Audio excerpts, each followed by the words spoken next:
The church fathers, all of whom were virulent anti-Semites, Augustine, Chrysostom, Melito, all of them hated Jews. They believed in a hard replacement theology. I'm not a Christian, full disclosure, but even Paul in Romans chapter 11, he says Israel will be saved. And in verse 29, he says the promises given to the Jews are irrevocable. And I hope Tucker Carlson's watching this. The Jews say in front of Pontius Pilate and his wife that we urge you to kill Jesus and let Barabbas go, and we take his death upon ourselves and our children. Once you say the Jews collectively said we take Jesus' death, upon us and upon our children, that is a warrant for genocide against Jews, isn't it? What the Christian Zionists will say is, so those Jews said that, but we don't follow those Jews. Jesus didn't say that, the Jews said that. From a Jewish standpoint, do you think it's likely the Jews actually would have said something like that? No. Are there some parts of the New Testament that are fundamentally, inherently open towards division with Jews or not? You're extremely well versed in the New Testament and Christianity, and it seems to me that we have quite a large Christian audience, and the vast majority of them are deeply pro-Israel, pro-Jewish from their reading of the Bible. But then again, we have people like, maybe not the Tuckers, but there are others, and there has been throughout a very painful history with the church, with Christianity, Jews and Christians, people who read their New Testament and they see in that reason for hatred towards the Jews. And we know that there are some verses and there are some narratives that can create a bit of discomfort and can be tricky. So there's a bit of a double-edged it's a bit of a double-edged sword, it seems to me, the New Testament. And so my question is, do you think from a Jewish standpoint, from terms of having healthy relations with the Christian world, are there some parts of the New Testament that are fundamentally, inherently open towards sowing division with Jews, or not? Oh, yes. The church fathers, all of whom were virulent anti-Semites, Augustine, Chrysostom, Melito, all of them hated Jews and were they believed in a hard replacement theology. And if you like, I'll explain, because that's what you're seeing, not a soft replacement theology. The idea that the Jews are completely culpable for killing Jesus in the New Testament. John chapter 8, verse 44, the Jews are the children of the devil. And in fact, in Matthew 27:25, the Jews say in front of Pontius Pilate and his wife that we urge you to kill Jesus and let Barabbas go, and we take his death upon ourselves and our children. That is a warrant for genocide against Jews, isn't it? Once you say the Jews collectively said we take Jesus' death, upon us and upon our children. So there is actually, they're not being completely honest. Now, first, most Christians are not familiar with these texts and are right now looking this all up. So technically, this is not correct, but very often anti-Semites use this.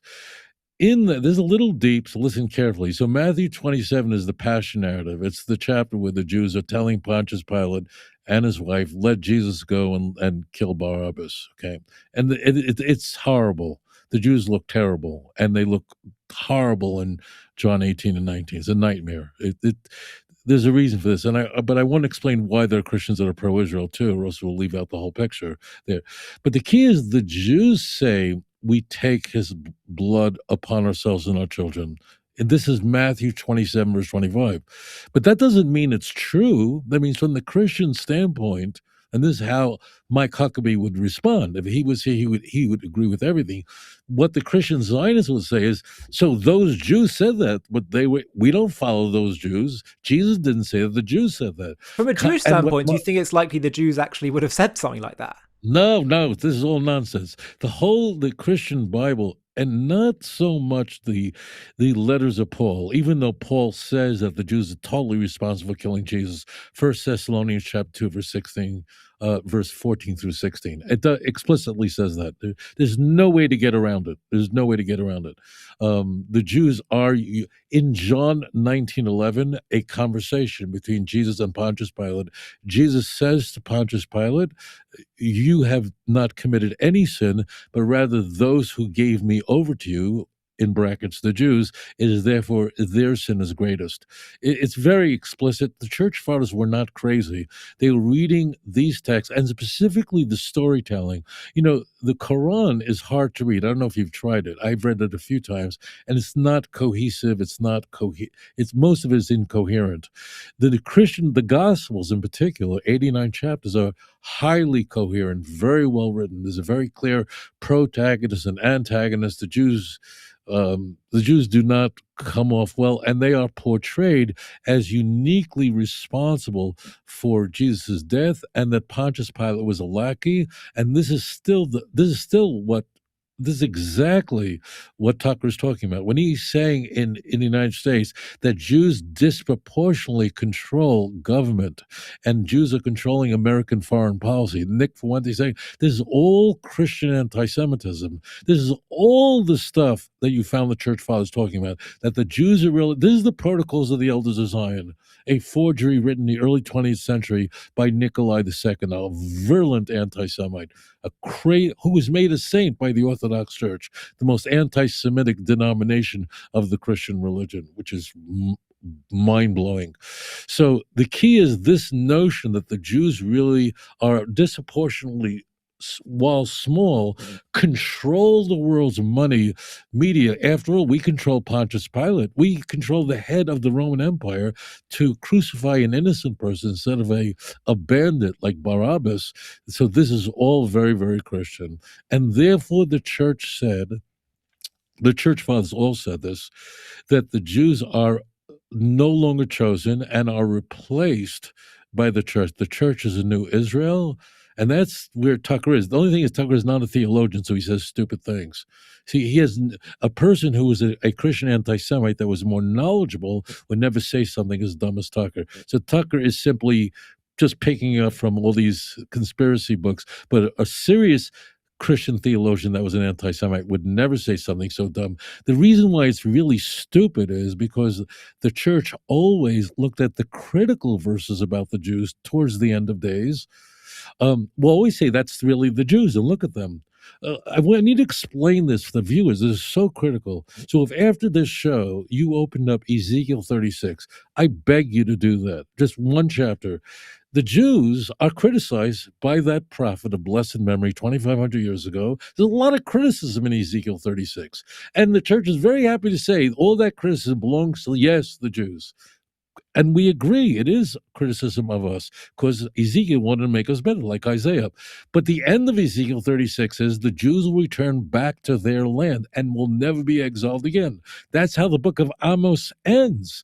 So they're hypocrites, because what they're doing, what the Tucker Carlsons are doing, is taking all the critical verses in the Hebrew Bible and saying, that's talking about the Jews, and all the verses that talk about the Jews, the restoration of Israel, that's all spiritualizing the church as the new Israel. So they're playing a game. They're playing a three-card Monte, which is a trick they play on the streets of London in order to get people to give away their money to find the ace of spades. The whole thing is a game. And I implore you, the viewer, Christian, Jewish, makes no difference. Open up the book of Ezekiel. Now, chapter 36, no commentary necessary. I don't care what translation you use. Read it from beginning to end. This is not a whitewashing of the Jewish people.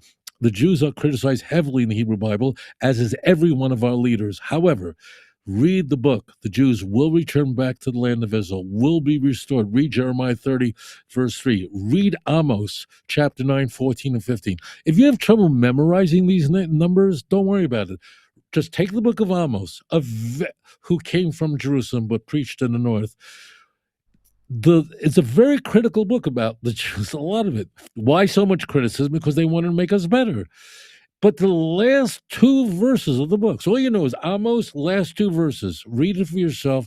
The Jewish people, despite the fact that they will ultimately repent, God is going to restore them back to the land, and they will be planted in the land. That's the language Amos uses, and they will never be uprooted again, which means Israel can never be destroyed. He openly says that. So all the people who say they're not Jews, what are you using all the other critical verses about the Jews to condemn the Jews? And then these verses you're saying it's talking about the church. So they're complete hypocrites. And of course, Tucker Carlson is a ignoramus when it comes to the Bible. To his credit, he doesn't claim to be a theological scholar, but he's playing loose. He's Constantly. lying. Yeah. It's just is complete. Now, something happens. So your viewers need to understand this, especially you Christian. Your country, England, if I had your accent, I'd be twice as popular. Anyway, interesting man, a British theologian. His name is John Nelson Darby, English, born, I believe, 1802. In England, nothing would have happened because England's England when it comes to Jews. But he came to the United States, and the founding fathers were very, very pro-Jewish. For a very important reason, Hamilton's mother converted to Judaism. He went to yeshiva. George Washington was notoriously a philo-Semite. The point was, he comes to the United States with a completely different view that shakes up the entire church. It's called, I'm not going to go into why it's called premillennial dispensationalism. It's not germane. This is what's critical. His idea was that the notion in the church that the Jews had been replaced and that the Jews are no longer the people to whom the promises belong was the greatest mistake of the church. And it is the physical Jews, the descendants of Abraham, Isaac, and Jacob, that must return back to the land because they are the people that God has designated. And it says this openly in the New Testament. I know up until now, I've talked about how the Christian Bible has things about the Jews that are not so favorable. Well, no, I'm not a Christian, full disclosure, but they're playing games because even Paul in Romans chapter 11, which is extremely important, ends after talking about how there'll be a period of the Gentiles with the non-natural branches will be grafted in. He says about the Jews, he says Israel will be saved. And in verse 29, he says the promises given to the Jews are irrevocable. And I hope Tucker Carlson's watching this. I hope George Farmer, the husband of Ken Owen's wife. So Paul says this. So it's not like John Nelson Darby or Cyrus Schofield. All these dispensationalists who are Christian Zionists, they're not pulling this out anywhere. The same Christian Bible says that the promises made to the Jews are irrevocable. The problem with Christians is they don't even read their own Bible. They have no clue what's going on. It's a problem. They don't understand Romans, the most influential letter of Paul. So the key point is, go ahead. But what about, there are, when I was having some discussions with some Christians who are a bit hostile to Israel, they'd quote other verses. They'd say, yeah, you've got those verses in the New Testament, but you've got other verses as well that say, like, there is no Jew or Gentile and these kind of things that are trying to make everything universalist. This is correct. You have to understand that's correct, but it's not correct. Meaning, that's Galatians chapter 3, verse 28 and 29. That's a Galatians 3 answer. So let me explain this, and I want everyone to listen very carefully. Put down your cell phones, listen. So the term Jew in Paul's letters, so just so you know, Paul wrote 13 letters in the Christian Bible, and a 14th book is ascribed in the book of Hebrews. So Paul's influence over Christianity cannot be overstated. If you don't know this, I'm talking to the Christians now. If you're a Jew or a Muslim, you can listen in, but I'm talking to the Christians. If you don't know this, you don't understand Paul. Paul is using the term Jew rhetorically in two distinct ways. One is the Jew who is a Christian. And he says this at the end of Romans chapter 2, verse 28 and 29. He says, the person who is outwardly a Jew and outwardly circumcised is not really a Jew. He says that. But in the very next verses, meaning Romans chapter 3, verse 1, he says, is it not wonderful to be a Jew? Is circumcision not a wonderful thing? After all, the Jews are the ones who gave us the oracles of God. Therefore, listen very carefully. Rhetorically, Paul used the term Jew in two different ways. Now, all New Testament scholars know what I'm telling you, but all the other people who are going to Pastor Google have no clue. So the word Jew in the Christian Bible can be used conventionally about the Jews, you and me, the Jews, period. Okay, but it also could be used about those who are saved. And that's what Galatians 3:28 and 29 is speaking about. Galatians 3:28 says, in the body of Christ is neither Jew nor Gentile, man, woman, free man or slave, which means all the Christian Zionists, Huckabee included. I know Huckabee. I gave him a tour of Israel by helicopter. I know he's a great guy, okay? He is a Christian Zionist, but none of the Christian Zionists believe that Jews are going to heaven if they don't believe in Jesus, okay? And he will agree, okay?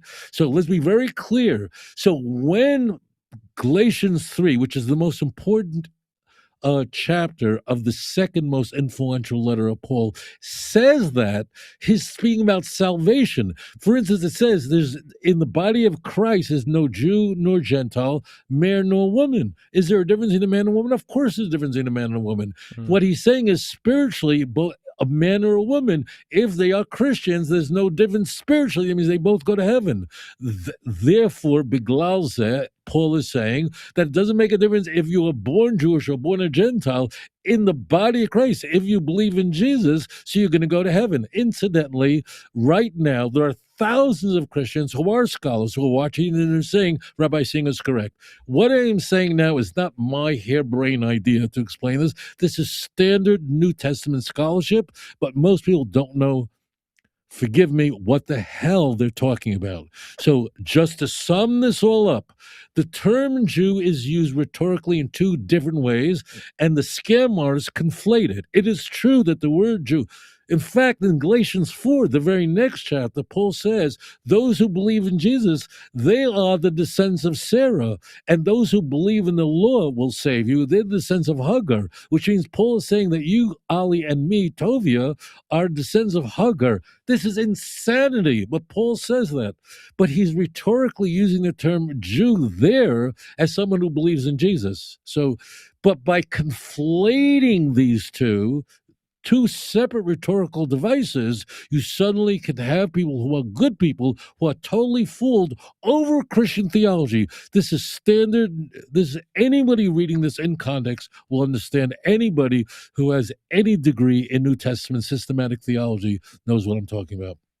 And you mentioned, I just feel like I have to bring this up because I know him personally. You mentioned George Farmer, Candace's husband. So I was involved with the launch of and founding of Turning Point in the UK and you, Charlie Kirk. This is before Candace went down this very dark path. And so George and I, we spoke quite a bit, and it must have been early 2019. We spoke a bit over the years as Candace kind of went down this anti-Semitic path. Haven't spoken for the past couple years.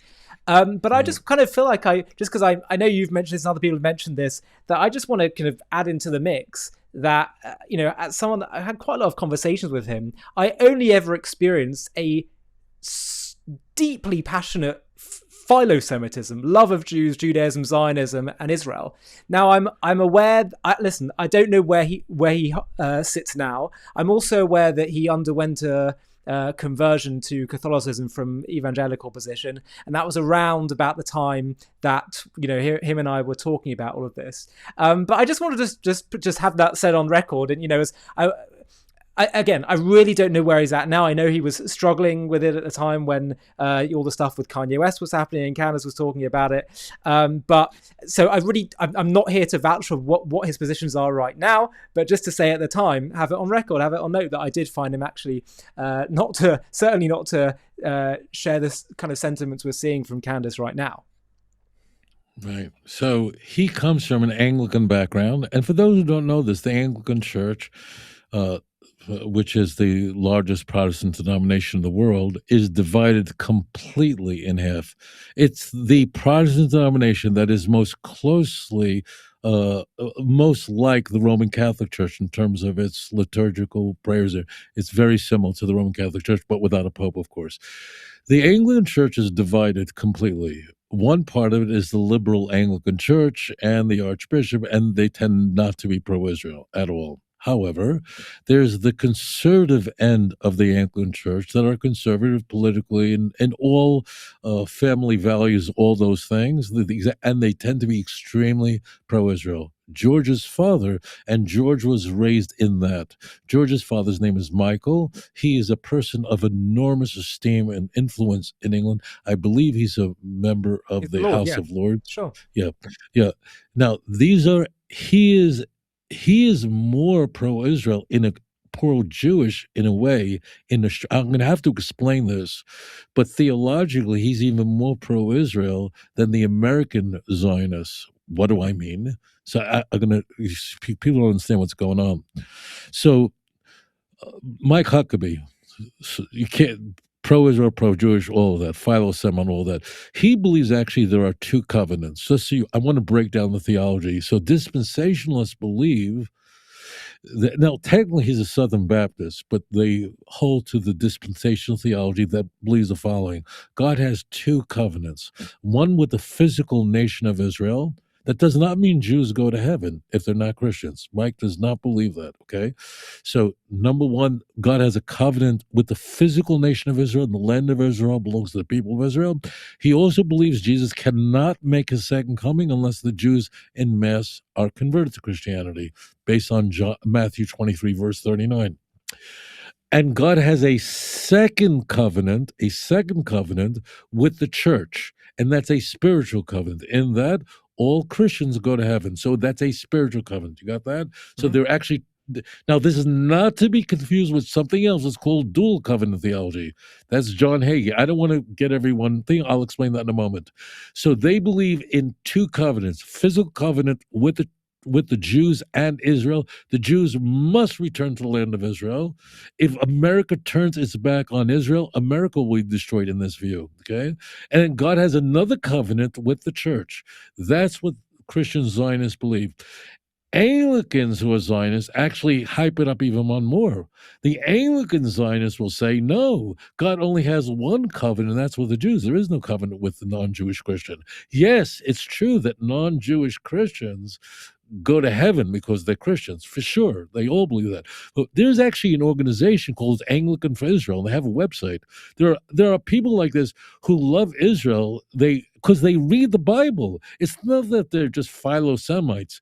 All they're doing is they're reading these numinous chapters, which explicitly, the same chapter, which describes the Jews as making terrible, deplorable mistakes, because that's Tanakh. It's often been said, Ali, that the Hebrew Bible is so critical of the Jews. It was either written by an anti-Semite or God.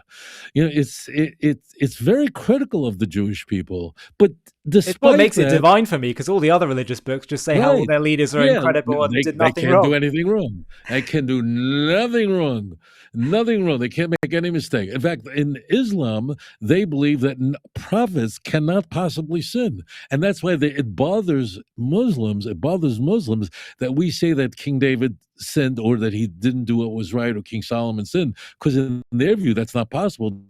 David was a prophet. I want to get off base. Right. In our Tanakh, every mistake of our greatest people is exaggerated and explored from whole chapters on it.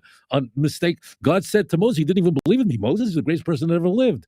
Anyways, the Tanakh, the way it's written, is very critical. Why? Because it wants to make us better. It's medicine to make us better, so we can rise up to the level of being a light to the nations. That's the key. In all other books, the hero, the protagonist, can do nothing wrong. Yeah. Paul can't do anything wrong in the book of Acts. Serves no purpose. That's very, very critical. So what?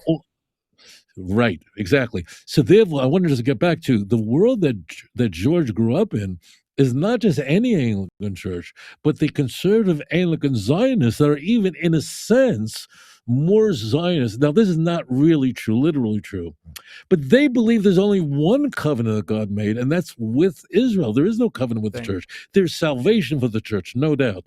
And that's why Michael, to his credit, disavowed Candace Owens and what she did, because what George is, he's a radical traditionalist. He just spoke at the CIC. I mean, Michael Matt, these are people who just they despise Israel. They despise it. To them, they hate the Second Vatican Council. If you have time, I don't know. But what happened was that the Catholic Church in the early 1960s, because of a pope who was very pro-Jewish, to make up for Pius the 12th did, he was Hitler's pope, they brought him Pope John the 23rd in 1958 on October 20th. And when he was made pope, he saved Jews during the Holocaust. He right away brought the Second Vatican Council in, and its primary purpose was a very important document, Nostra Aetate. The fourth chapter is about the Jews, that the Jews are our elder brother, and it sought to undo not all, I retract that, to undo much of this hatred toward the Jews that was ensconced even in the liturgy of the church. Well, many Catholics hated it and utterly reject Vatican II. These are called the rad trads. These are radical traditionalists. What they all have in common, the Mel Gibson, the Michael Matt, the all these guys, George Farmer, all of them, they hate Second Vatican Council. What they hate about it specifically is the part about the Jews. What it says about the Jews is that it's true that the Jewish leadership at the time of Jesus were responsible for killing Jews. It does say that, but the Jews today have no culpability for that. Rather, the Jews are our elder brother, and later popes would even, Pope John Paul II they didn't say the Jews are now the chosen people. That they didn't do. And the state of Israel was not recognized by the Vatican at Second Vatican Council. That would happen in December of 1993 for other reasons, but that could have never occurred when the Vatican recognized the state of Israel and had diplomatic relations if there was no Second Vatican Council. In contrast, it was Pope Pius XII who, when Hitler rose to power, wasn't Pope yet, but he was the Secretary of the Vatican who forged the Concordat. He was the chief author of the diplomatic agreement between the Vatican and the Third Reich. And then he emerges as Pope and would preside for 19 years, and it was hell. Just hang on for a moment. After covering Israel for years, I've realised that most of the lies boil down to one simple tactic used by Israel's enemies from the very start: the deliberate reversal of cause and effect. And our new documentary exposes exactly how this works. Have a watch of our trailer for our new film called The Great Reversal, and you can watch it in full right now by clicking the link below in the video description. For decades, one idea has shaped how much of the world understands the Israel-Palestine conflict. Israel did something wrong, and the Palestinians simply resisted. Whether it's 1948 or the recent war in Gaza, the story is the same every time. Israel provokes, Palestinians resist. Israel oppresses, Palestinians fight back. This narrative dominates campuses, the media, and much of global politics. It feels familiar, it feels intuitive, and for many people, it feels true. But what if the sequence is backwards?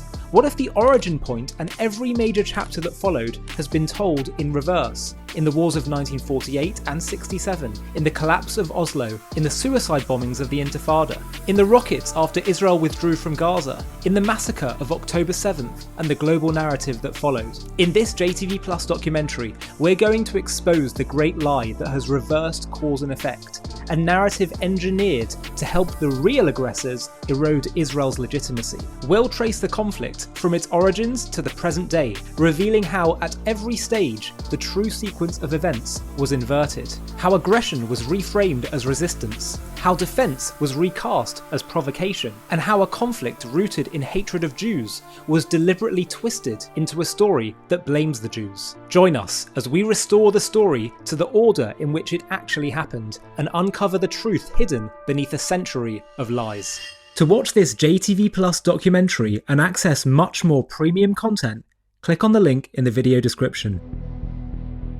But it's interesting though, because I did see some parts of that recent speech that George gave, and it seemed like he was satirizing some people's theories. He mentioned a rabbi online that's been having these theories about his beliefs, and that's what influences his views towards Jews and other theories. I wonder whether that might have been you. I didn't know, but it seemed, I don't know. Can we necessarily say that because he's gone down this traditionalist Catholic position, that therefore will lead to a change in, like a radical departure in his whole view towards Israel and Jews? So he's playing a little game, and he knows it. He's too smart for that. What happens is there are a whole bunch of societies, a whole group of them. And now from a Catholic perspective, there's a very big difference between them. So sedevacantists, so he denied being that. Sedevacantists means that they hate Vatican II, and therefore they hate John the 23rd, or they would say we do not recognize him as a pontiff, and the less legitimate pope was Pius XII. That's what he did, but he didn't ignore the rest of it. There's the SSPX Catholics. SSPX is a Society of Saint Pius X. Date, January 25th, 1904, Herzl, comes to the meets Pope Pius X and asking for a state of Israel. Pius X says, "We're not. You don't recognize our Savior. We're not recognize your state, and we're going to baptize you when the Jews come." So he's the hero. So that's another group. You have the CIC, the Catholic Identity Conference, where he spoke at. That's all they do. All they do is support this radical traditionalist movement that's virulent against Israel. So as far as we are concerned, if we're not Catholics, there's no difference between them, because all they have in common is they reject Nostra Aetate. But there are different iterations of it. So you have SSPX as an example that's not in full communion with the church today, because they just ordained bishops, which you're not allowed to do. Only the Pope is allowed to do it. So they have an irregular relationship with the church. It's a little complicated. You have other groups called the Remnant. That's Matt's group. You know, they detest it. There's Judge Napolitano. I don't know if you see him ever on YouTube. So he was a major Fox contributor. No one knew it. He's virulently anti-Israel. Why? He also rejects, right. So what?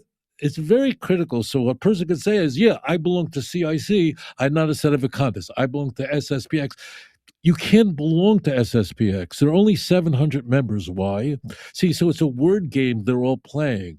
Because in order to join the Society of St. Pius X, remember, he's the one who said no Jewish state, you have to actually be a man who's a Catholic priest to join it. So therefore, no one else can belong to it. It's not like Hadassah and you can join it. You can't join SSPX unless you're a Catholic priest. But what you can do is you can sponsor them and honor them and respect them and give them a platform. And that's what CIC does. In fact, they have these SSPX people as speakers at their conference, exactly where George Farmer was. So the whole thing is a shell game. All of them, I'm speaking yeshiva, Hatzad Hashavah Shabam, what all these groups, there are a wide range of them, is they reject the Second Vatican Council. Why? Not because they didn't like his hairdo, because they can't stand the idea that the Jews are not culpable for killing Jesus. Do remember all the church fathers said that. Augustine, who was the most revered of all the church fathers, 4th, 5th century Bishop of Hippo, author of City of God, magnum opus, he says it explicitly. It's not only didn't he believe the Jews were entitled to a state, he said the Jews would always have to be in a state of a degraded state throughout history, so people would understand what the Jews would bear witness to what happens to a nation that kills God. So that's what's going on. So therefore, John Chrysostom, I mean, all these guys were tremendous, hardcore supersessionists. Now, what's a soft supersessionist?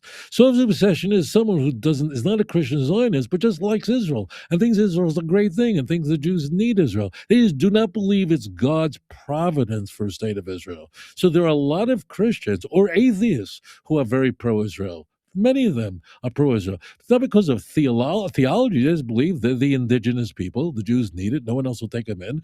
They fought for it. The United Nations voted for it. And therefore, that land is locked up, and it's best the Jews are there. And if I'm a Christian, I'd rather have Jews there that will protect my interests as Christians are flourishing in Nazareth and being wiped out in Bethlehem, which is under Area A. So that's a soft supersessionist.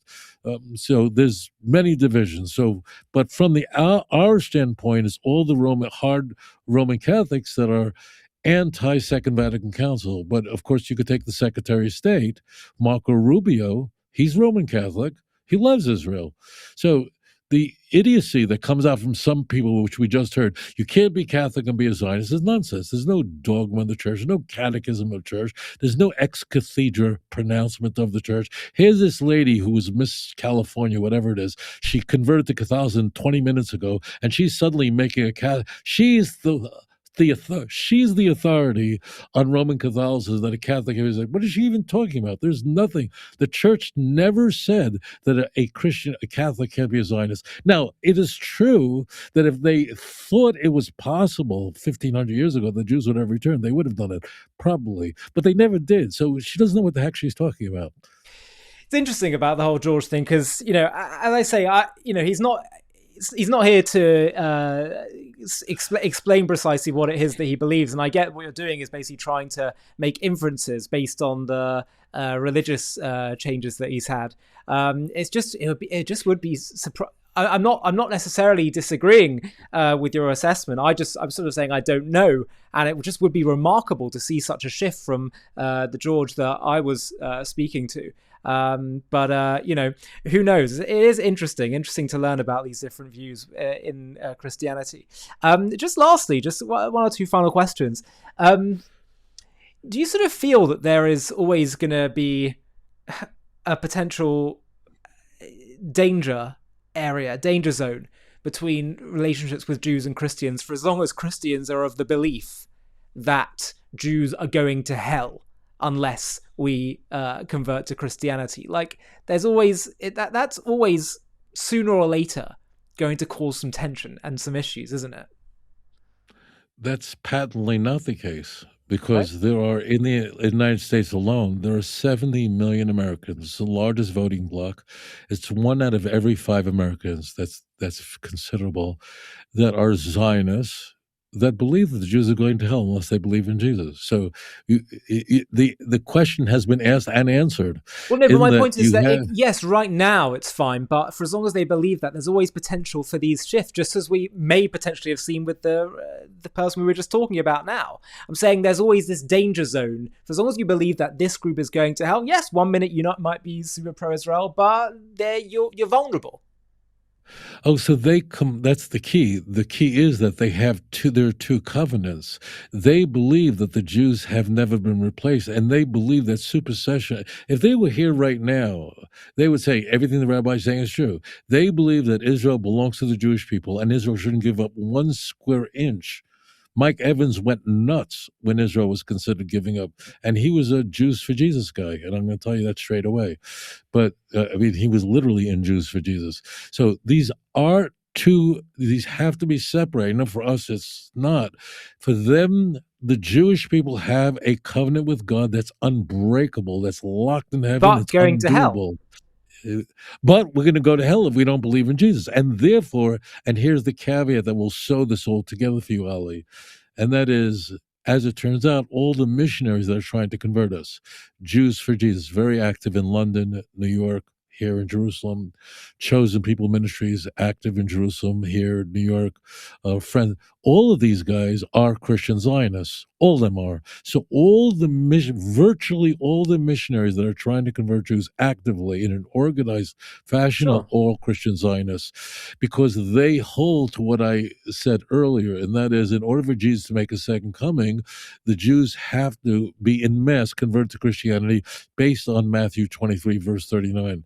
But none of this would translate to anti-Semitism. What Tucker is doing is trying to turn that around. He's not a theologian, but unfortunately, he brings with him 25 years of broadcasting. He was on CNN, MSNBC, and Fox. He was 15 years in Fox, so he's very skilled. He's very talented. And therefore, it is people like him, like Candace, who have enormous skills in front of the camera. They're the kinds of people who are able to communicate well, that are able to have an enormous impact on beliefs, because he wants to stop Christian Zionism. But it's not the belief that the Jews are going to hell that would create the anti-Semitism. It's that it's not in America's best interest, and more importantly, that Jews have a dual loyalty. If you notice in that interview between Tucker and Mike Huckabee, the first thing he went for was Jonathan Pollard.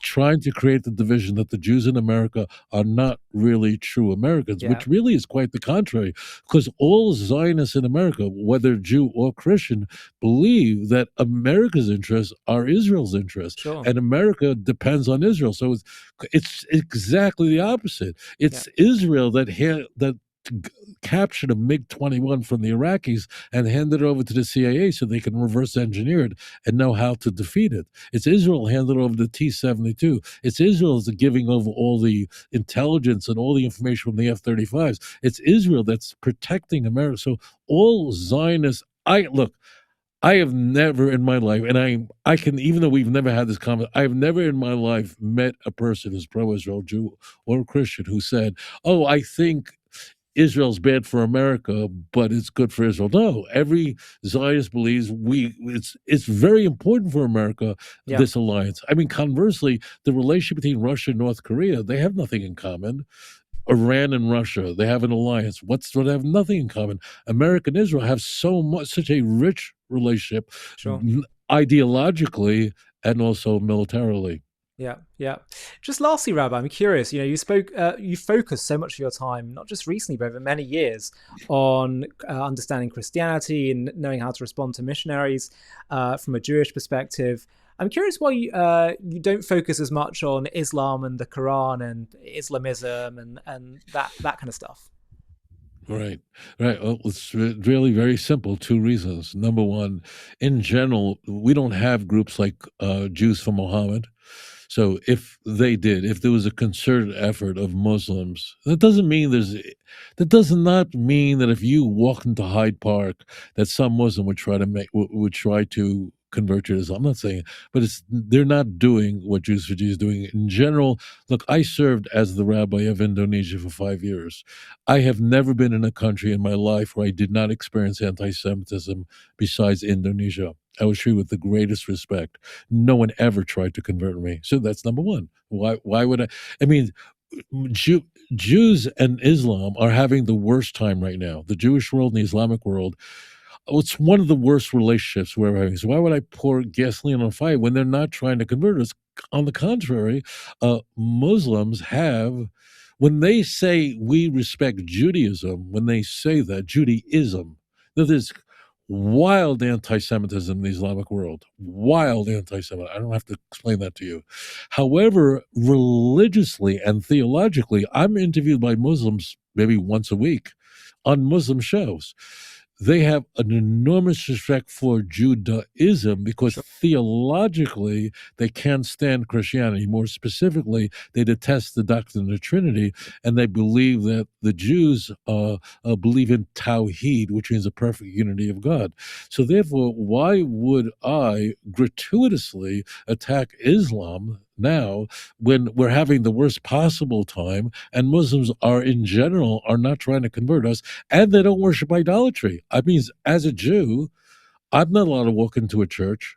I don't walk into a Trinitarian church, but I can go into a mosque and ask, can I borrow the building to daven mincha, to pray, which I can, and I But have. they do believe So theologically that they have a right to Dar al-Islam for Islam conquering the region and the world, absolutely, and it's the Judaism is ultimate replacement. outdated. Yes, yes, it's absolutely correct. I don't know. I spoke over you, so I want to make sure the viewers understood what you were saying. That means Islam believes that the world could be divided into two parts. Dar al-Islam means lands that are on. Dara is the same word in Arabic and Hebrew, like a dira means an abode, like an apartment. So Dar al-Islam means lands that have been conquered by Islam. So in 636, Islamic armies defeated the Byzantine Empire and came here to Israel and conquered the whole thing, right? And they do replace as far as they're concerned. So as far as Islam is concerned, they are now the chosen. And while the Jews once were, they lost that covenant because they rejected Jesus, who to them is a prophet, is a Rasul. Okay, that's one. But there's another side that's not the whole story. Muslims do believe that the Jews are a protected people, the people of the book, and they believe that the Christians worship idolatry. And not only idolatry, they believe that what Christians worship is a shirk, which is the most vile version of idolatry. Remember, Ali, the Islam and the church engaged in the longest war in human history, a 7th century war that began in 710. People forget this. From 710 to 1492, the church and the Islamic world battled. Islamic armies were at the gates of Vienna, and they almost took Europe. They didn't, ultimately. They kept Africa, the sub-Sahara, Indonesia, Malaysia, and so on and so forth. History symbol. So their hatred for the doctrine of the Trinity and the church, I mean, even the word crusade gets them crazy. But the crusades were not against the Jews, although we suffered terribly because of the crusades. The crusades was a war launched. The first crusade was the French crusade, was launched, and Christian armies, French armies, came to here to Jerusalem in 1099, in July of 1099. They did kill every Jew in Jerusalem. They murdered all, and they put us into a synagogue, locked it from the outside, and burnt it down to the ground, reciting John 15, verse 6. But really, they came here, the Crusaders came to the land of Israel to liberate not from the Jews, but from Islamic armies. And they held on to it for roughly a century. So it was really an Islamic Christian war. So therefore, coming back to your original questions, if Muslims are not attacking, they're not trying to convert Jews to Islam. That means that's not their thing. Okay. So, and they're not worshiping idolatry. They're not. They have an absolute monotheism. So why would I throw gasoline on the fire? Now, what's happening is Muslims have a lot of respect for me because they look at my apologetic works, my books and everything, and they use it to defend themselves in London when they're under attack by Christian missionaries trying to convert them. So therefore I never dreamed of this intersection in my life. It never occurred to me. In a million years, Muslim was as foreign to me as you could be on planet Mars.